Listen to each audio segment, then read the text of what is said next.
Andrew here. You're about to listen to a wonderful interview with Australian comedy legend Mick Meredith. Just a quick public service announcement. There is a bit of language in this one, so if you have any kids in the car or anything like that and you want to turn it off or what have you, listen to it later, go right ahead.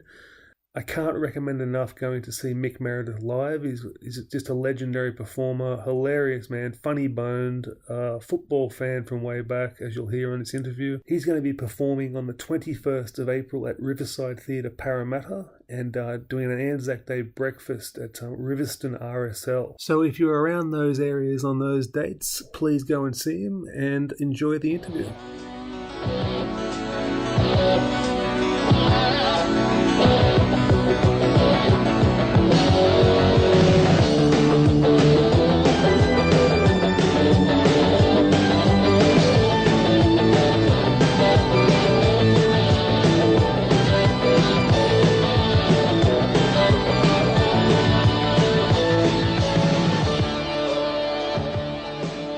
Okay, welcome to a very special episode of the Rugby League Digest. I'm sitting here in the beautiful Breakfast Point with Australian comedy legend, not to make him sound old, but Michael Mick Meredith. Yes, hello, Andrew. Great to be here. Great to be here in Breakfast Point. Things are really going well for me. The view's good. There's goes my chopper just flying past now. It's a warm day for autumn. I forgot to mention pre-show, but we have another footy show alum as a guest here. Who was that? We had Luke Heggie previously with the Grub team, and now we've got you. You've had several appearances. Oh, yeah, I think I've over a dozen. A dozen footy shows? A dozen, but I think Tahir beats me, or maybe Carl Barron beats me. Carl Brown was in your era of the footy show, the late 90s when you debuted, right? Yeah. So which one went on to bigger things?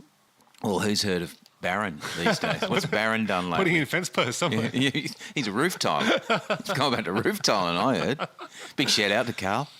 I remember as a kid watching you on the footy show. There were some sick sets. So we're happy to have you here. Thanks very much. There were some shit sets too. Was there? Yeah, there was a lot of last minute. You can't do that because you used to have to send your script in. Right. And then they go, yeah, that's all right. And then on the day they go, no, you can't do that. I said, well, that bit there joins to that bit there. So there's a lot of stress. But yeah, it made me a little bit of D-grade famous, and I get heaps of footy gigs still. So that's good. Yeah, I mean, I'm always ear-bashing you about rugby league, and you've told me all the good stories about doing gigs with this one and this one. Yeah. Well, amazingly, for our listeners, you've advised me that Philip Gus Gould is, I quote, a great bloke. Good bloke. Lovely bloke. But I am a Penrith supporter, so... Yeah, well... And I mean, if this thing pans out that Hook is getting the hook, Penrith coach, then, I don't know.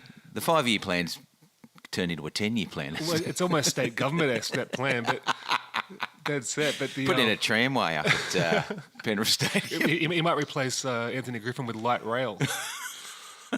Well, the former coach is doing real well. Yeah. Ivan. But I think he lives in Brecky Point. Does he really? I've seen him about. Oh, great! Yeah, he's doing wonders for the Tigers. But I mean, like Anthony Griffin was looking very tired. He had narcolepsy at the start of the season.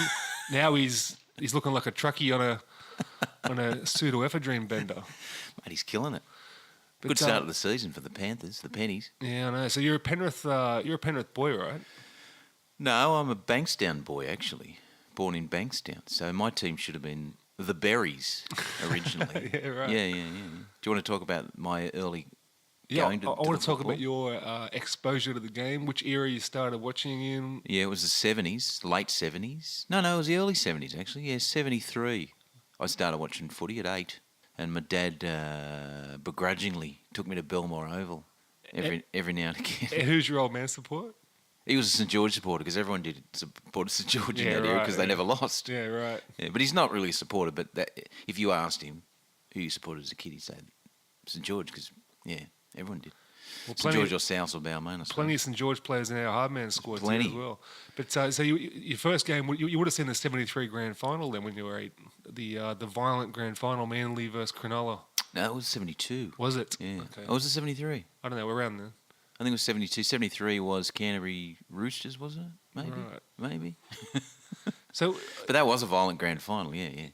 I mean, just It's just in black and white as far as I'm concerned. A There was never bygone any era. colour. What was the first grand final I went to? I can't remember what that was. What was that? That was the Cronulla Manly grand final, the second one, which was 78. right. You went to that one, did you? Yeah, I went to that one. Awesome. At the cricket ground. Me and my mate Phil Bresnahan, who ended up playing for the Magpies, front rower, not a bad front rower. Wow. And we were on the picket fence. That's just awesome. 14-year-old boys, I think about 14, something like that. And this guy behind us, they were drinking cans, but tin cans. Remember the tin cans? Yeah. So we were short, so we stood on the tin cans. And this bloke, just the group of 20-year-olds just getting pissed. And this bloke was a bit of a lair, bit of a fucking two-bob lair, as my dad used to call it. And he was getting louder and louder, and then he went, "Mate, get out of the way and give us a leg up." And I'm like, "What the fuck's happening here?" I look around, and he's got his tockley out. He's completely nude, and he was a streaker. So he went over the fucking picket fence in front of me, balls and all. Welcome to rugby league. That sounds like a 10-pound lad. That's very lairish. Yeah, but my dad used to take me to Belmore Sports Ground because that was the closest ground to Yagoona where we grew up. And he hated it. Like, he wasn't a good dad. So he just used to drag me to footy games. Oh, my mother would go, "Take me to the footy. He loves the fucking footy." And all I remember is footy doubles. Oh, I love the doubles. Remember the doubles? And peanuts in the shell and candy coated. Peanuts in the shell and candy coated. Peanuts in the shell. Like in a big blue bag. And I remember, because we used to go to the 3 grades, under 23s, reserve grade and first grade, and you could buy a big bed and pie during half time with the under 23s, and you still couldn't eat it by half time of the first grade. It was that fucking hot. So you're still a Dogs man? You got a Penrith? No, I'm a Penrith man. Yeah. Penrith man. I followed the Sharks a bit as a kid, and then I moved west in my 20s, and then it's sort of gradually. I used to go to Penrith games all the time. It's unheard of swapping teams, but yeah. So we're talking like mid-80s Chocolate Soldiers Panthers? Yeah. Before they were big. Yeah, but they were going towards bigness though. Yeah, heading towards greatness. Brand Alexander. Yeah. He's same age as me. Is he? Yeah. Yeah, so I used to go to Canterbury games, followed the Sharks a bit, then jumped ship to the Panthers. I used to go to a lot of fucking Canterbury Sharks games with me mum, because my mum was a mad Bulldogs fan. Stevie Mortimer and Jeff Robbo. Well, are you aware that Kate Johnson, the Sydney comedian's Turvey's niece? Is that right? Yeah. Done a few gigs with Turvey.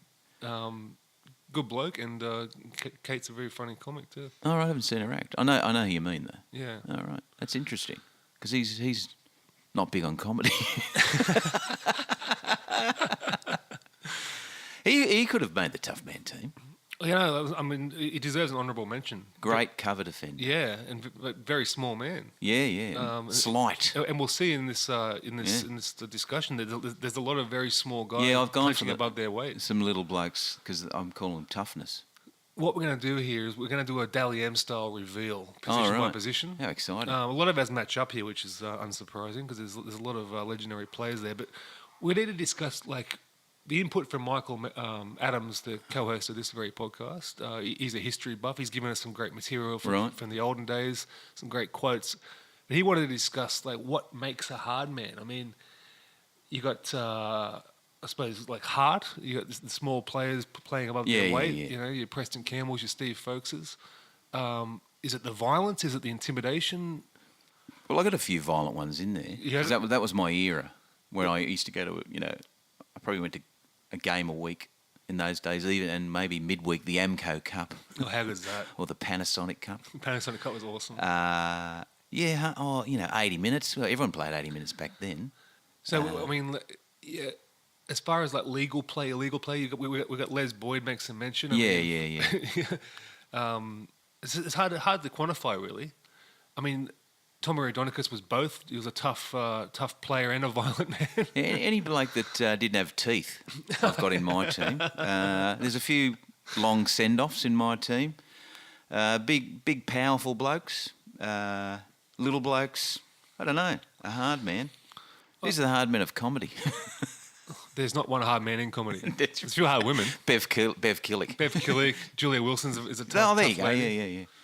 Friend of the show. She's a front row forward of comedy. But well, I was going to say, like, there's not many rugby league fans in comedy. No. A lot of them are. Or they might be hidden, are they? Yeah, well, I mean, like, they're outcasts if they are. And if they are, they're Newtown fans. Yeah, right. Because that's cool. Yeah, but like, because you're dealing with a lot of ABC drama school types, I mean, they're either not into sports at all, Yeah. or they're floating towards the AFL region. Yeah, well, I remember doing Penrith's launch one year and Andrew Voss was there. He says, "You a Panther supporter?" I'm like, "Yeah." And he goes, "We need more of you." Because he says, no comics support the NRL. Whereas AFL, every Melbourne comic Oh, yeah. has a team. They're all over it. Yeah, so it's a disappointment. Be better for rugby league. If all these unknown fucking comedians like to run the team. All right, let's get started then. Let's start with our fullbacks, okay? You're first off the rank, Mick. I've got Cronulla's Jonathan Docking. Great player, Jonathan Docking. Was a big fan of the headgear, the oversized headgear. The original black leather headgear, Yeah, almost yeah. gimpish. Yeah, he was, and he had some big motherfucking shoulder pads too. Yeah, he had the His Laurie shoulder Daly's. pads actually went past his headgear. Remember shoulder pads? How good were they? They're the best. I mean, Cronulla had a lot of them. Mark McGaw. Yeah. He had the gridiron style pads. Yeah, he had the big ones. Gavin Miller had them. Also an honourable mention for Yeah, this team. Jonathan Docking and Gary Worth were the same era, with the same headgear look. But Jonathan Docking, very slight player. Yeah. He was a lot taller than I expected. I Googled him, Wikipedia'd him. 5'8". Yeah. I thought he would be about 5'2". Yeah, but, so did I. But didn't have a lot. I think he might have been a school teacher, so he was a hard man off the field at Port Hacking High. He did take some punishment though. Yeah, 76 kilos, 12 stone in the old money. That's very slight. Yeah, well, I remember Jonathan Docking running the ball back at 100 miles an hour. Yeah, and just running into fucking brick walls. It was Carmichael Hunt before Carmichael Hunt. Yeah, and he would get without the coke. Now you'd run into brick walls and then get back up. So that's probably why I probably call him a hard man, because he never got injured.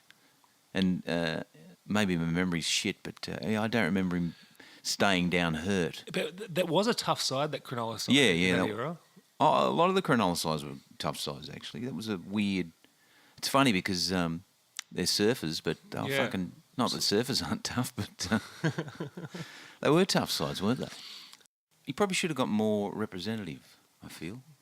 Yeah, well, we've got his stats here. So he played, 3 city origins and a couple of state of origins, 87, 88. That's nothing to be sneezed at. I think he got thrown around like a rag doll in state of origin. Well, Brad Hodgins did too, and he's a legendary player. Yeah. He got taliced.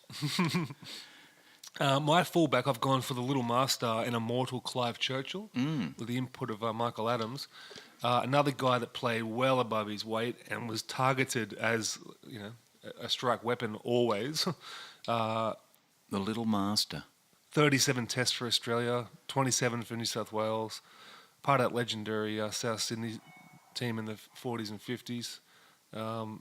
Just a tough little nut. How tall was he? Clive Bernard Churchill. 76 kilos. 5'9", so he was a bit taller than Doggo. I like your winger here. Excellent selection. Terry Fay, the Redfern Express. The Redfern Express. Can I just make a quick side note? I'd like to throw in Graham Eady as another tough fullback too. He was like a front rower. Yeah, honourable mention there. It was a tank. He was. He was as wide as he was high. There's a guy I have seen a lot of highlights of. Yeah. The old toe poker, goal kicker. Anyway, Terry Fay, the Redfern Express. Yeah, I remember. See, I've seen him live so many times through, I don't know what his age is. What is his age? He's passed away, hasn't he? Terry Fay's dead, is he? Maybe he's not. He's same age as me, is he? 54. Or a bit older than me. Yeah, I just remember the size of him coming down the wing it was just incredible. He was an extra, and in those days, the extra forward, see? You don't see a lot of that these days. Just apologies to Terry Fay, alive and well in Wellington, New South Wales. Yeah, so I've always heard that from uncles and that sort of thing. He was a very good player. He did a lot of representative too, didn't he? Yeah, he played plenty for the Blues there. So Yeah. and even in the Origin areas, that's. He was he's probably pardon the pun, a blueprint for the bigger winger for the Blues. Yeah, that's right. And they have never looked back on the bigger wingers, have they? Yeah, and some have been shit over the years. Special mention too, other than Terry Fay's wing brother, Ziggy Nizkot. Do you remember him? Yeah. He was another big unit, a big Polish fella, and he was a captain from the wing. That's unheard of, Isn't it? Yeah, it really is. The Ignis era sponsor. So who's your winger? Good this one's from Michael as well. This is Peter Diamond. Well, he is a legendary. Yeah. Peter Diamond is spoken about in. If you haven't listened to the episodes with Kevin Ryan and Noel Kelly, we interviewed two of those legendary hardmen. Both of them spoke very glowingly of Peter Diamond, and there's a couple of funny stories from some of the books. Father John Coots, the priest rugby league player, was famously belted by Peter Diamond because Peter Diamond felt that he was getting an easy run from the refs, and other players weren't tackling him very hard because he was a priest. And he goes, he's a protected species, and he goes, I've got nothing against Catholics, but I mean, you can't bring the collar out in the field. That's just not on. So he went over So he and gave him the belted collar. What was his son's name? Because he played... Craig Diamond, yeah. Craig Diamond. He played for the Steelers a bit. I think he might have played for the Sharks. Sharks, yeah. He started with the Sharks. Yeah. He was a tough player too. Yeah. Straight up. Notice he was straight up and down, that bloke. There was no bending down. It was just... But Reg Gasnier had a quote about Peter Diamond as well, saying that like he had a lot of respect for Peter Diamond. He says like if I put my hand on the ground to get up and play the ball, Peter would stand up with his studs. He goes, so I didn't do it. That's respect. The old studs too that would actually go through your hand. Legendary career for Peter Diamond. Peter Mizell. He was a great winger. Jeez, he was not a hard man. Soft, silky hands. He shook his hand, very silky hands. Oh, it's like holding a cloud. The centre. I love this centre pairing from you. Yeah, Chris Close. I know Choppy quite well.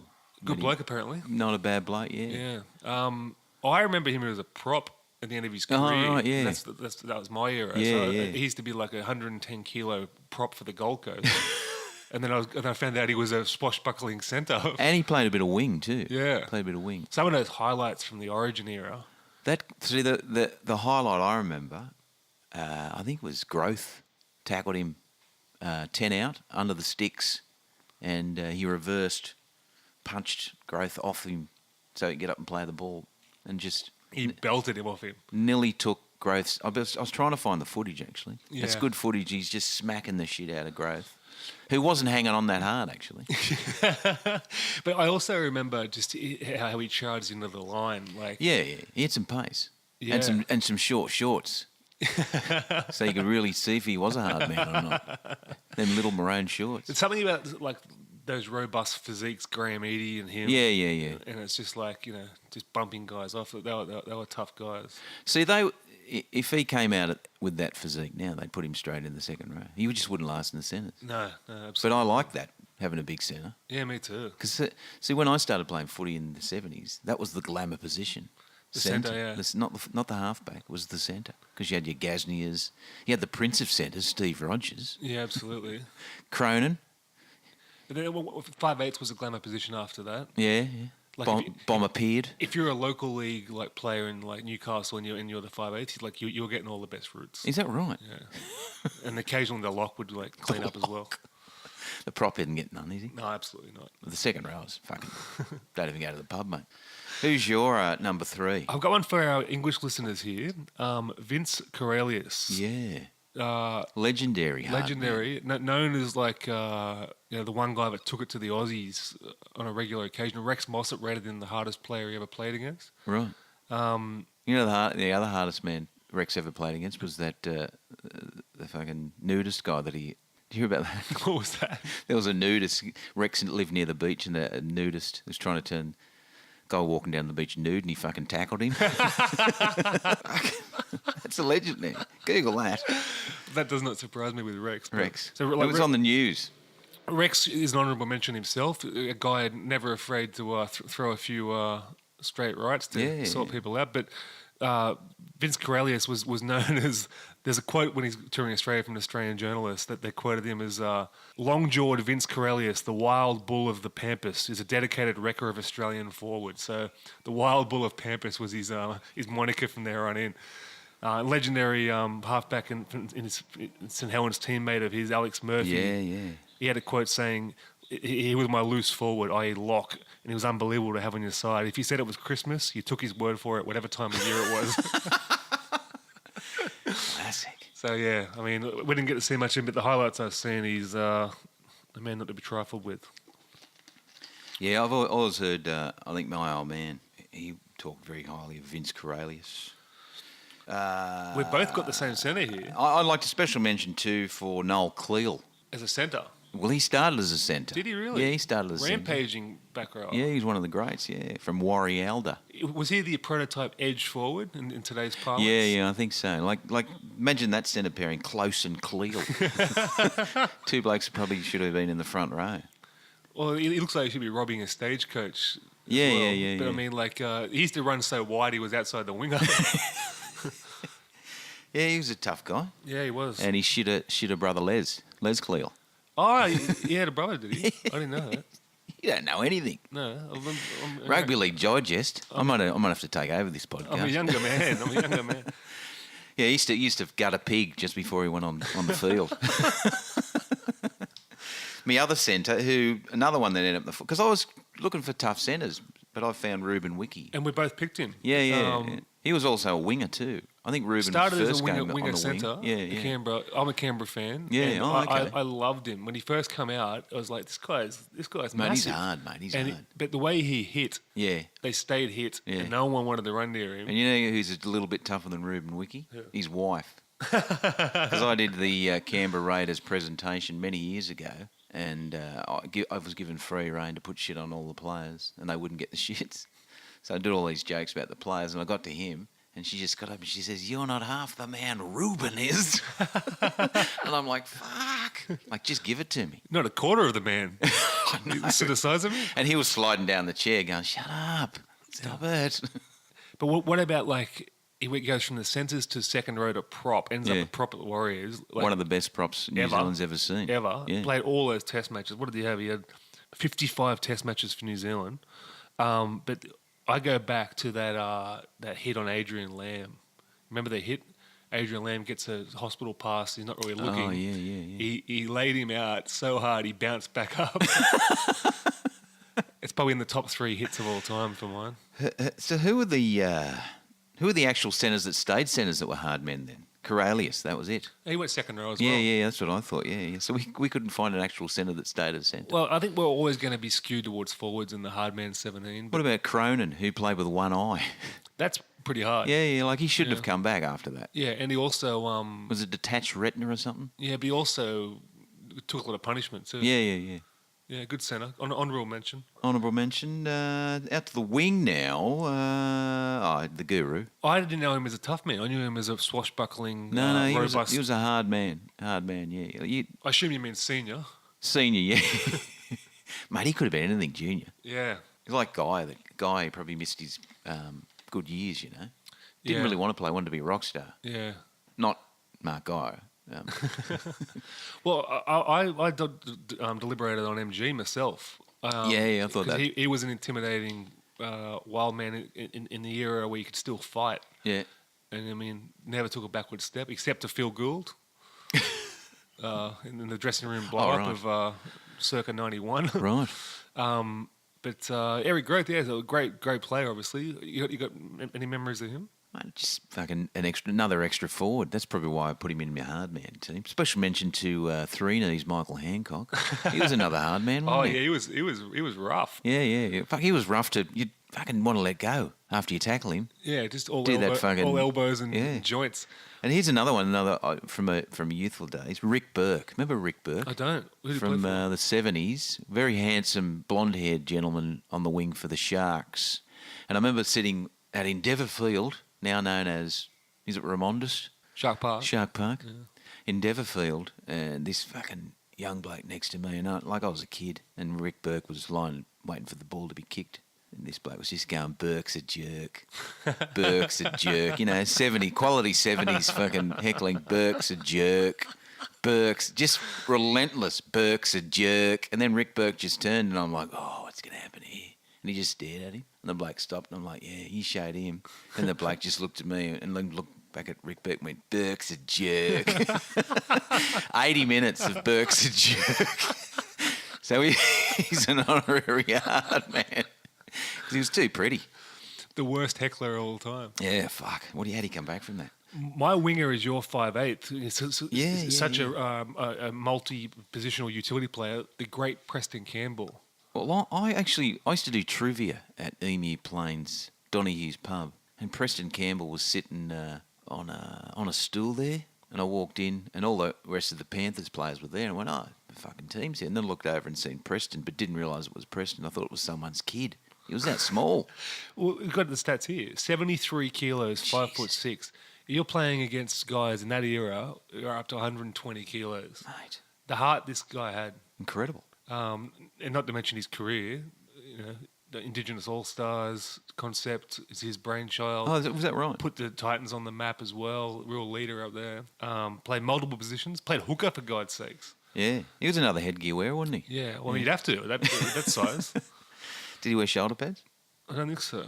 But, yeah, so that's my 5'8", my winger and your 5'8". My 5'8" is this is a classic. Michael Adams, Brian Popper Clay. Yeah. I mean, we've got quotes from Noel Kelly, Kevin Ryan, Reg Gasnier, Ian Walsh, all these legendary St George guys. Yeah. Just speak so highly of this guy. Yeah. I mean, he's been described as looking like a broken down draft horse. His knees strapped up. He's, Popper Clay. Slow. That was my nickname. Was it really? Yeah, footy nickname, Popper. Fair income. Yeah. Smurf or? Hey? Fuck off. Go on.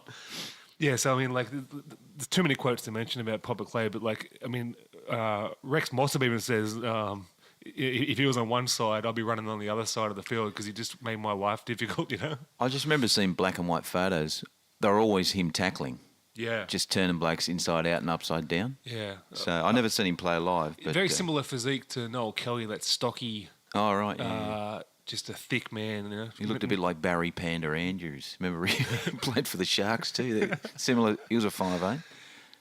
Like, I think natural strength is a key to hardman attributes. Yeah. And they reckon, good core strength. Core strength. They reckon Popper had it in spades, and Noel Kelly definitely did too. And he had the old man fucking bald haircut too, didn't he? Yeah, loving it. He had a bit of hair at the sides. He wasn't getting rid of it. We've both matched up at halfback here, Mick. Yeah, well, very hard to go past. The great Tom Radonicus. Tom Radonicus, yes. My uncles used to rave about Tom Radonicus. Yeah. The highlights, all I ever see of the highlights is him just like scoring tries from scrum bases near the line and just steamrolling guys with pure will. Yeah. Without a mouth guard and no teeth. Especially you don't need a mouth guard if you've got no teeth. Do you recall the Greg Oliphant? Mate, well, I had him as a match? special mention. Like they hated each other's guts, or they looked like they did. They were good, classic halfback on halfback. They were similar build, similar toughness. I think Kangaroos, they made them room together. But Radonicus famously, when Mortimer came into the side, and Radonicus had to go out of the side. Like, he went to the reserves, I think, and he had to share with Mortimer, and he made him cry. Threw his bag out the window, didn't he? Did he throw his bag out the window? I remember reading some interview with Turvey that he came into the room and said, "Hello, Mr. Radonicus," and he picked his bag up, second story, walked out the window and threw it out the window. Fucking Turvey. Imagine rooming with him. Radonicus, yeah, I've done a lot of gigs with Radonicus over the years, and fucking still a hard man. Funny guy. He's only got one ball, hasn't he? Has he? Is that the rumour? He got a testicular cancer. The other's in the Albert Hall. Was that Hitler? I don't know. Not Hitler. No, yeah, he used to say, mate, hey, he never called me by my name, comedian. Hey, comedian. I'm like, yeah, mate. He goes, you gonna fucking swear? And I'm like, yeah, mate. He goes, yeah, I'm gonna fucking swear if you're gonna fucking swear. I said, when are you not gonna swear? And he goes, yeah, true. The Queen could be here and I'd have a fucking swear. Fuck her. I seen him at a bull. No, it was a Gardener's fucking piss up. They used to do it every year, and it was at Belmore RSL or something like that. And George Paponis was there. Bradley Clyde was there because he was working for the Dogs then. And fucking Radonicus got up and started telling kangaroo stories about Paponis. Paponis got up and walked out. I can't tell you what he said, but fuck, it was funny. I was sitting next to Darryl Broman, he was crying. But yeah, he was a hard man. Like he got the Jets to that grand final, I reckon. Yeah, when he went to the Jets. Amazing. That was a tough side, the Jets side. Yeah, you could probably put that whole team in. Yeah, they had a few like loose crime figures in that. That was Paul Hayward in jail by then? Or? He was in jail by then, but yeah, a few of those guys. Graham O'Grady, he was a tough man. Hanging around, he had a tough side, that one. Very tough side. Bowden, Steve Bowden, ex-bouncer. He used to be a bouncer at Stallions at Parramatta. Jesus Christ, he was a big man. That was one of the great league fights. The Steve Bowden. Who was the other guy who was fighting? Broadhurst. That was a good fight. Yeah, a lot of blood in that one. Yeah, those two deserve honourable mentions themselves. Well, actually, speaking of fights, we didn't put in the legendary Tamati. He was a hard man. Yeah. Kevin Howie Tamati. Who did he fight? The Dish Dowling? Yeah. On the sideline. I remember when that erupted and there was a little bit of chat as they were both sent off, weren't they? Yeah. Yeah, and there was chat. And I remember sitting there with my mum watching on the telly going, he's going to fucking kick off here. Going to kick on. I think the cameraman got knocked over because he was trying to get into it. There was certainly a commotion. And the crowd behind us was like, fucking yes! I've got to admire your prop here. John Dallas Donnelly. Dallas Donnelly, one of the greats. I used to see Dallas in Burwood shops all the time. And he used to try and pick up my sister at Lidcombe Dancers Club too. So he must have been a hard man because she's gay. Imagine if John Donnelly was your brother-in-law. The barbecues are getting out of control. Well, I heard a rumour one day, it was a West barbecue and someone spewed up and a big chunk of meat came out and Dallas Donnelly picked it up and went, fuck, you can't waste that. Had a bit of a chew on it. Oh, God. I remember seeing him walking down the main street of Burwood shops in a pair of black double plugger thongs and his feet were just, he was that big, his feet were pouring over the edge of the rubber. I think he had a heart attack in the surf down the south coast. Yeah, died tragically. Asthmatic, very bad asthmatic. Yeah, not good. But yeah, he was. That was a great era. I mean, I used to, when I got a bit older, I used to go with my mates to Lidcombe Oval, and you'd sit on the bike track, and you were close to the action. Fuck that team. Radonicus. Who else was in the side? Ray Brown. Yeah. Mick Lebinskas.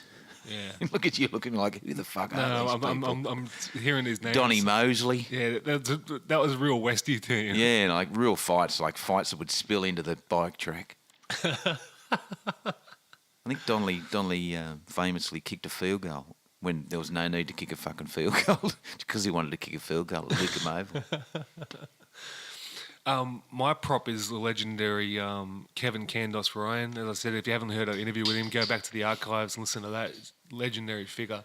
Guy's 83, still intimidating as hell. Yeah. What's his head look like? Good. It's all right. large. Yeah. His hands, it was like shaking hands with a leg of lamb. Right. Was he a mayor or something? He was a mayor. He was a politician and Yeah. he was a barrister as well. Oh, right. So, I mean, it takes hard to go into Labor politics as well. Yeah. It makes you hard in the back room girls. Oh, he's a Labor man, was he? Yeah, but you want to know how hard this guy was? How hard was he? He died in 2004 and come back to life. What do you mean? He had a heart attack at Manly Beach. Really? He was out for 6 or 7 minutes, brought back to life. Come good? So if you're putting a hit on the Grim Reaper, fuck, give yourself a Candles. starting spot in the Hardman team. Named after the town of Candos. Town that makes concrete or cement. So I think a nickname really helps you in the Hardman voting. Special mention for the Spud and the Chief. Oh, mate, I was at those games live. Yeah. And then, that was the throwback, wasn't it? This is an era, post Coman's era. Yeah. And that was Jim Coman. that was an era Sounds like a sitcom, Spud and the Chief. Two coppers, Spud and the Chief. Just squeezed into a tiny little car driving around. But who else says, all right, I'm going to kick it to you off the kickoff. I'm going to run 50 metres full ball. You do it to me, and then we'll change sides. Yeah. Fucking hell. The good old days, mate. The fucking good old days. Oh, you got a good hooker here. He's on my bench. Tubes. Jeffrey Tubes. Pound for pound, toughest man in the team. Well, when he started off, I've got to agree with that. When he started off, he was really, really small. Remember? He was a little bowl-cutted blonde halfback. Yeah. And then he sort of morphed into sort of like a bit more chunky, like shaved head hooker with scars down his face from all the studs he'd copped. I wanted to know what his voice sounded like at the beginning of his career to the end. Yeah. Was it like that? No, I think he was a bit more normal and several Randy Savage elbows to the throat. Randy Savage. Yeah, he was incredible. Like tough guy. Like he was a good halfback, but hooker was his position. Like he was probably the blueprint for halves going to hooker. Yeah. And nailing the position. Yeah, but he used to hit like a forward. Yeah. And he was 80 kilos. Yeah. Michael and I have selected Noel Ned Kelly, legendary figure, the team of the century hooker. Right. Go back You've to the met him archives. too, haven't you? Yeah, he's a great bloke, really nice guy, funny as hell. But all these old guys you talk to, these legendary hard guys, they've all got this same presence about them, Right. even at 80. Right. And they never want to admit that they don't want to brag that they're the hardest. They always play themselves down. Right. But when you try and get them to name some other hard people, they don't really want to do it. There's still this competitive nature to them. And I think that's part of it. Wow, and they're gentlemen too, I would imagine. Both Kevin Ryan and Noel Kelly, great friends, and they're both very respectful of each other. But right. there's just this air of like, I'm still the man. I'm still the enforcer. He played for the Magpies. West, yeah, legendary. Did he play for the Bears too, or did he coach the Bears? I think he might have coached the Bears. But, He was a coach for a while. He was always a bit of a larger-than-life character as a coach. Yeah, I mean, like, hard to go past him, but... Special mention, Monty Beetham. Oh, yeah. Hard man. And Ron Hilditch. Ron Hilditch was a hard man, was he? Fucking very hard man. Yeah, right. He started as a hooker, ended as a front rower. He was always considered a real gentleman. Oh, right. Yeah, I actually... Field. I did a gig once and he was in the audience and I died in the arse. So, yeah. I was just looking at his moustache going, such a fan of yours and you see me at me worst. Because I only see you once and they go, that guy's shit. He's shit at comedy. Give it away. I've never seen you bomb except for the last 3 times. No, I've had some shockers.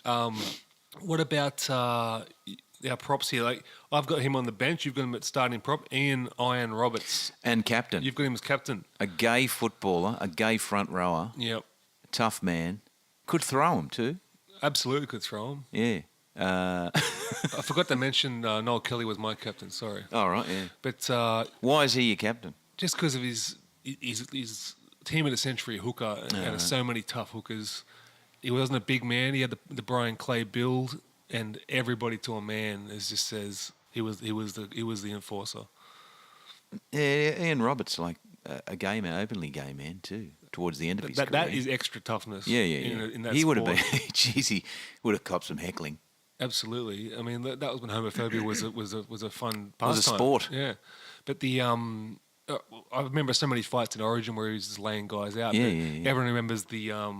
I don't know if this is a hard fight, but the Gary Jack bashing, legendary Gary Jack, later sued him in court because he was held back and Roberts is pummeling him to a pulp. Yeah, he did, didn't he? Like, his head looked crook. That was pretty bad form from Roberts. But, was there a bit of homophobia heckling during that? I don't know. But I know he wasn't too pleased with Gary Jack and hence the out-of-court settlement for facial reconstruction. It was Blocker as a special mention too. Tough guy, yeah. I've gone for Les Bundy Davidson. Yeah, good hard man, very hard man. Longest, you look at his career, he played till like 98. I mean, really? I didn't realise he played that long, 84 to 98. South enforcer and then later at the Sharks, but... fit guy. Very fit guy. But the mustache as well, just intimidating. Looked like a no-nonsense Wharfie type, Yeah, he had a bit of a mullet. Yeah, The shorter mullet. Everyone you mentioned Les Davison too will say, yeah. 6'2", 94 kilos, same as me. Prop second row. Had a stint in England. Yeah, no, he was a great player. Yeah, your second row here. This is controversial. Les Boyd. Probably got wiped out of the game too soon, but probably deservedly so. So, like, I'm too young for this, but did you remember the incidents? Like, the 12-month and 18-month suspension. Yeah. So he broke Broman's jaw. Yeah, that was a shocker. 83. The rumour was he was told to do it, take him out of the game. Right. Because Broman was the ball player. Broman, see, that's a shame about Broman. He was could have been, another arty. But well, here's the thing: that he was supposed to make the Australian side. Yeah. In '83. Yeah. So, and he later sued him in court. But that was the ultimate dog act. Yeah. Have you seen the footage? Yeah. It's horrible. Yeah. It's pretty bad. Like, he's gone straight in. Took him out. So he gets 12 months for that and then comes back under the Jim Coman's era judiciary reform, and then eye gouges Billy Johnson and gets 18 months. The babyface assassin, they called him. But Billy Johnson was a hard boxer. Tough guy. Yeah, there's a special mention, yeah. So he wasn't picking on weaklings to eye gouge. Yeah, I don't know. I think the eye gouge is a bit of a cat act, though. A bit of a cat act. It's like fingering someone's ass. To quote the great Mark Geyer, through tears outside the judiciary, being labelled an eye gouge is like being labelled a pedophile. Oh, that's right. That's a good quote. I remember that quote very clearly, thinking, yeah, I don't know about that. Oh, yeah. Well, special mention, Gordon Tallis. I debated on Gordon Tallis because he was in the end of the fight era, and he wasn't afraid to throw a few punches. Yeah. He's a hard man as a commentator too. He's hard to fucking listen to. Definitely an intimidator. I'll tell you, these back row pairing from the 70s for Manly, Terry Randall and Phil Lowe. Got Terry Randall on my bench. Fucking very hard. Igor, there's another nickname. Great nickname. I remember Fatty Vorton, we used to rave about him as just cutting guys in half. Yeah. Good looking fella too. Handsome, manly, Northern Beaches man. Father of Chad. All right. Who's your second row? This is another Michael Adams insert here, the legendary Billy Wilson. St George legend. Quoted from all the greats, Kandos especially when he come in. He was his mentor, Diamond, Gaznia, all of them. Just say he was a hitman and a perfect leader on the field. Yeah, I don't know much about old Billy. Unfortunately, before our time. You've got to have I should bring me old man, get him online. Remember, Bill? I'll tell you about fucking Billy Wilson. You reckon he's in a curry pie at the moment, your old man? Or? He would be, yeah. I fancy one myself. Now, this one here, your second rower. He was one of my favourite players, this bloke. Steve Neen. Could have been anything, but was rubbed out of the game because he was a grub. But a hard man. Ball playing second rower. That Tough Sharks era? That weren't that... They lost probably more than they won, but his suspension, fucking hell, classics. 15 weeks in 81, head-high tackle was player not possessing the ball. 82, 12-month suspension. Yeah. Him and another Cronulla forward, Paul Kahn, they were like a dynamic fucking mean duo. They'd fucking just go out and just hurt you. But what about that? You're out of the game for 12 and 18 months, him and Boyd. Just like, what do you do? Just go get a job or... Well, yeah, he was tennis? He was a truck driver. I did a corporate for South Rugby Union, and there was a bloke in the corner, well dressed in a cardigan, having a fucking cigarette and a fucking Reese's, and I was sort of looking at him and going, "Fuck, he looks familiar," but didn't look like a hard man to me. This bloke goes, "It's Steve Neen." I said, "Fucking really?" In a cardigan, in a beige cardigan, just in the corner of the room. He ended up being the bus driver. I don't know if he still is for the Blues. Oh, so really? He drives the bus from the hotel to the stadium in New South Wales. Awesome. So I think he still does it because they don't like change tradition. That's cool. That's a great piece of trivia. Yeah. But yeah, he was a hard man. Like, I remember he was one of the first that never wore fucking shoulder pads because all forwards wore shoulder pads. I still can't believe they don't wear them now. Yeah. Oh, it's amazing. Don't know if they did anything though, did they? But special mention, Bob Cooper. He was another one that got long suspensions. He was rubbed out of the game. Played for West. big, tall second rower. I think he legendarily ran the length of the field to get in a fight. Remember those days? Yeah. And if he didn't run in, the coach would bench you. Yeah. But I mean, Ben Cray would run in and then run away. I don't like the term "rubbed out of the game" because it makes it sound like they're being unfairly treated. Yeah. But, like if you want to go and like break someone's jaw, get out of the game. Yeah, you get out of the game. Yeah. But it was acceptable, kind of acceptable back in those days. My second row is a prop playing second row, but you can't leave him out. John Sattler. Johnny Sattler. The most told story in rugby league. Yeah, the greatest story. Apart from his son gets a fucking gig every year with his story too. Yeah, that's a great tackle. story. Beautiful tackle. But good bloke, Scott Sattler. Yeah, good fella. But John Sattler, everyone knows the story. Played the grand final, 72, 60 minutes or something with a broken jaw. It's just hanging down. And he just said, I just had to grit my teeth and hold my teeth together to keep it together. Is that right? I mean, what sort of psychopath? Have you met John Sattler? No. Not very big. No. I was going to say. Very small. Playing well above his weight. He's 75 years old now. God, tough curry boy. I love that. But, yeah, I mean, that's just incredible. Honourable mentions for injuries. Sam Burgess played with the broken cheek in the grand final. Yeah. Webke with a broken arm. Right, yeah. Just playing with broken limbs, no problem. We've got a couple of ruptured testicles. Who were they? Chris Hitman Flannery got a ruptured testicle, Yeah, right. and Peter Wallace played on with a ruptured testicle. Yeah, he's a redhead. He's not going to get a root again, is he? Big shout out to Wally. I love Wally. He's a very tough guy. Moved to hooker. Yeah. There's a classic half to hooker. Playing with a broken down body like it's nothing. He was shit when he started at hooker. Everyone's like, yeah, he's going to be great, but I used to watch him go, fucking hell. Yeah, he really turned it around. Yeah. He's one of the best players in the Panthers lineup and captain now. Your lock here, bit of a tragic timing. Recent, yeah. My former school teacher, Steve Folkes. played well above his weight. How were you a hitman was he 83 kilos? Something like that. In Started as a 5'8". in the 80s. I don't know why he went to second row. We'll see how he hit. I mean, Yeah. he was involved with so many grand finals. Yeah. And not to mention his coaching and just a real ambassador for the game, but played above his weight. Fitness fanatic. Yeah, people were Sadly died at 59 of a heart attack. Shocker. But good selection, I think. He was scary when he was our science teacher. I bet you was. Because he was the PE teacher but didn't know anything about science. He was just filling in. And you couldn't mention the game. Get out. You can mention the footy. Oh, right. Outside Meridith. Wait in the corridor.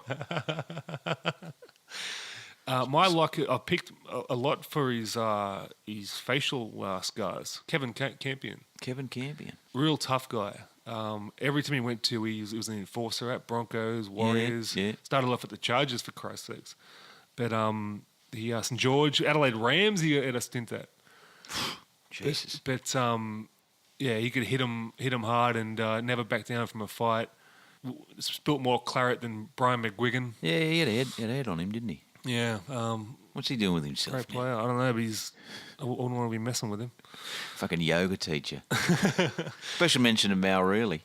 Oh, how'd we leave him out? He was a good player. Oh, that's. Heard some fucking horrendous stories. He was a bit of a ball grabber and an eye gouger. I think he was a mouth gouger too. Yeah. And a real gentleman off the field. Real gentleman, very good coach. Beloved in Newcastle. The first Newcastle coach, was he? Got to put him in the honourable mentions. That's a bit of an oversight, I think. Yeah, I think he sat in the audience and watched me die on stage too. Is there anyone in the league who hasn't seen you bomb? Fucking. Well, Fatty and Stello saw you kill on the footy shows. Yeah. You put another small man on your bench. I've got two of you here in my spot. We've already discussed him. But you've picked Kerry Bowstead. Kerry Bowstead, like he could only play wing, so I'm just only picking him because he was a great hard man. Like he was a small man. I remember when they picked him for Origin, and I remember the New South Wales forwards were going, "Yeah, we're going to smash this kid. Look at him. He's Innisfail, like Billy Slater." Yeah, right. Mate, he destroyed us in that first game. Flyer. Yeah, he was great. Like and could tackle too. Like he would come in and tackle the big man. That's why I put him in the hard man team. Very good player. Very good breeders of small men that can hit, Queenslanders, aren't they? They are. What have we got?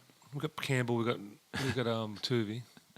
Who's your first on the bench? My other bench player is David Cement Gillespie. Yes. Another Candos. Another nickname He gets in Candos. there on nickname. Missing a finger through industrial accident. Is that right? That's a tough thing. Every club he went to, he made them better. Canterbury, 80s. West in the Walk era. Manly. Walk era. I mean, the guy was just a hitman. Yeah, good man. Good mate of my dad's. Is he? Yeah. Because they used to, my old man's best mate, Wes Mackay, when the Bulldogs would bring bush players down, he'd look after them. They'd stay with him, so Dad would meet all the players. I mean, that's a rugby league tradition which still continues now. The country kid getting billeted out. The billeted. And then you'd fucking smash them. It still happens now. I remember playing curry, and we billeted some curry players and fucking fed them up and then smashed them on the fucking field. Yeah, but Gillespie deserves his spot for mine. Yeah, great player. It's amazing he's not in the team. My next fucking reserve is little Mark Shulman. I think he might have been the smallest player to play first grade. Perry Haddock, Perry Haddock was. maybe. Perry Haddock. Steelers halfback, very small. And St George. Played for St George as well. Goldthorpe was pretty small, kind of think of it. Tough player. Yeah. Okay, I'll fucking ruin my No, choice. no. We're talking about It was small in men. the tough era though. Shulman was in that tough era of Which late 70s. memories do you have of him just hitting guys, was it? Yeah, he turned people upside down a bit, like. That was in the day when you could get under and lift. Yeah, you could lift and drive them in to the fucking turf. It was a good tackle. And when you think about it, fuck, how dangerous was it? Oh, outrageous. I remember the grand final I played in, under 13s, fucking Robert Montgomery from the Bankstown de La Salle. All us forwards just went up and we just fucking picked him up and drove him into the Belmore Sports Ground turf. Could have broke his fucking neck. Yeah, but the crowd went crazy. Yeah. All fucking 14 of them, mum included. Then they say, that's a good hit. Good hit. It's a good tackle. And ironically, that's why I quit footy, because this fucking centre for Doonside picked me up and speared me into the ground. And you thought, I'll get into... I said, no, I'll fucking chuck this in. I'll get into rock and roll. Yeah. No, I might play hockey. I went and played hockey. My other bench spot was Ian Roberts. We've already discussed him. Hard man. You've got another hard man on your bench. Ray, Mr. Perpetual Motion Price. Mate. He played with a lot of injuries. Fucking never stopped. Dual international. Yes. I can't believe he's a union guy because he's one of the scariest blokes to this day. And you notice when he's always out bashing the current players, no one ever says anything. No, not very big either. You met him? No, Not a big guy. he's intimidating bloke still. Yeah. No, he was good. He was the... Peter Sterling speaks incredibly highly of him as a protector and enforcer. Well, I reckon he was the linchpin of that Parramatta era. Man, there was better players than him, but he kept it all there. He was the glue. Every good side needs an enforcer. Every grand final side. Yeah. Classic lock too. Yeah. Tackling machine and could run the ball. Pop a pass. I just love the commitment, like doing the goalpost. Putting the hands up to put him off. Like that's just like ultimate hustle. And I reckon after game interviews, he had more ice on him than fucking Frosty the Snowman. He would always be taped up with fucking ice all over him. That's a hard man. Yeah. Unless they just taped it on him for the fucking... I mean, his body now must be just it'd be a fucked. wreck. Fucked. And a carpenter, a chippy. He had to go back to it. I think he went broke. He was a removalist for a while. That's a hard job. Yeah. Special mention to Graham Wynn. Remember him? Yeah. Peter Wynn's brother. Yeah. Fucking hell. He was a hard man. Thick as a brick. I don't know if he would be like to be known as Peter Wynn's brother Graham. It's the 12th man. The bloke that doesn't own the sports store. My uncles used to talk about the Wynn brothers all the time. Yeah, they could play. Big fellas too. Yeah, they could play. He was a good player, Peter Wynn. We discussed Terry Randall. He's on my bench as well. There you go. Hitman. You've got another great nickname here, Ron Rambo Gibbs. He was a hard man. Former centre. Another one into the second row. Not a big bloke either. Had some big fucking ears too. Known for his kamikaze charges into the line. Yeah. I only remember him from Gold Coast. Played for Manly. I remember the Manly era. So Manly was his heyday, right? Yeah. Gold Coast, he was just there for the cash. Yeah. It was a guy to avoid on the field. Yeah. Yeah, he was a bit grubby too, bit dirty. Fuck, get your hands in there. Special mention of Bunny Riley. You ever heard of Bunny Riley? Yeah. Played for the Roosters. The Axe. What memories do you have of Bunny? He was another bloke who used to tip blokes upside down. Very small forward. Played for the Roosters before the Pretty Boy era, the fucking Nick Politis era. Buying a fucking grand final team era. Good solid team. Royce Aliff. Fucking names like that. Legendary executive too.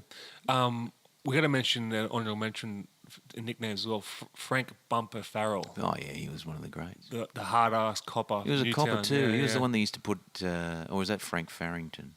I think you're both. Yeah. But put you in the drunk tank. Bumper Farrell would lock you up in the day and belt you at night. Or vice versa. But, man, good memories in these players. Have you got another one? I think we've covered all them all. So we'll go through the teams. You know what, I'm gonna go. This is my special mention for the whole thing. Yep. John Rebo de Brezac. Hardman, was he? Well, he started Super League. Well, that was quite an antagonistic manoeuvre. Why did he drop the de Brezac? That was great. I think said it was too hard for the fucking commentators. I think the Brezac would attract unwanted attention from the opposition players. Hey, de Brezac, had your frog's legs, have you? That was his protein before the game. So we'll go through the sides 1 to 17. Mick Meredith here, Hardman side 1 to 17. Jonathan Docking, Terry Fay, Chris Close, Ruben Wiki, Eric Gross Senior, Preston Campbell, Tom Rodonicus. At prop, John Dallas Donnelly, Jeff Tuvey, Ian Roberts, captain, Les Boyd, Steve Neen, Steve Folkes at lock, and the bench of Kerry Bosted, Mark Schulman, Ray Price, and Ron Rambo Gibbs. Mine and Michael's team, Clive Immortal Churchill, Peter Diamond, Vince Corralius, Ruben Wiki again, Preston Campbell on the wing, Brian Popper Clay, Tom Rodonicus at half, Kevin Candos Ryan, Noel Kelly at hooker and captain, Les Davidson, Billy Wilson, John Sattler, Kevin Campion, and on the bench, Tuvey, David Cement Gillespie, Ian Roberts, and Terry Randall. Beautiful. Wouldn't want to tackle any of those blokes. Who's the hardest bloke playing now, you reckon? A few hard guys getting around now. Yeah. If it's a different era, we haven't got the fighting, have we? But Yeah. I mean, I think Mundine deserves a mention too. Yeah, I was going to put Mundine in as me 5'8", actually. He played underweight, obviously Yeah. the boxing. Loved a big jersey. Didn't he? Yeah, he's swimming in that jersey. But I think Mundine deserves a mention. But I mean, there's guys out now like David Clemmer's a hard guy. Yeah. I think guys like Matt Scott are hard, just war horses, like that sort of thing. He's like the fighting. A lot of injuries, poor bloke. Yeah, the fighting intimidation doesn't really count now. Yeah. I'm trying to think of the bloke's name. Plays for second row Parramatta now. Is it Bo Scott? Bo Scott's hard. Kenny Edwards is hard. Yeah. Manu Maal, Yeah. Beautiful. hard man. So Well, Steve Philp interviewed Bo Scott for a corporate once, and he said, "Who's the hardest bloke you ever played against, Bo?" And he went, "None. No one." that's what I mean. They never want to say it. It was just like, no one. But that's classic. That's good. Like some people will say players, but he just went, no, none of them. And he was saying, no, there's no one that hard. Yeah, that's a true cycle. True hard man. But there's guys like Jacob Lillyman and those sort of guys, like a journeyman. Journeyman tough guys. I like those guys. Yeah, beautiful. No, I enjoyed this. I enjoyed looking up the players. Thank you so much. Have you got any gigs you want to plug? I'm at Riverside Theatre, Parramatta, 21st of April, and doing an Anzac breakfast at the Riverston fucking RSL. Riverston RSL. Rivo. It might be Rivo Bowling Club. Okay, great. Rivo, if you're in these areas, get out and see Mick. He's one of the great comedians in Australia, despite what Ron Hilditch says. Yeah, come up and talk footy. Guys like us dream of talking footy at a comedy gig. Yeah. So, come along. Yeah. But, thank you very much for coming, Mick. No worries. Now get out of Breakfast Point now. Toodaloo.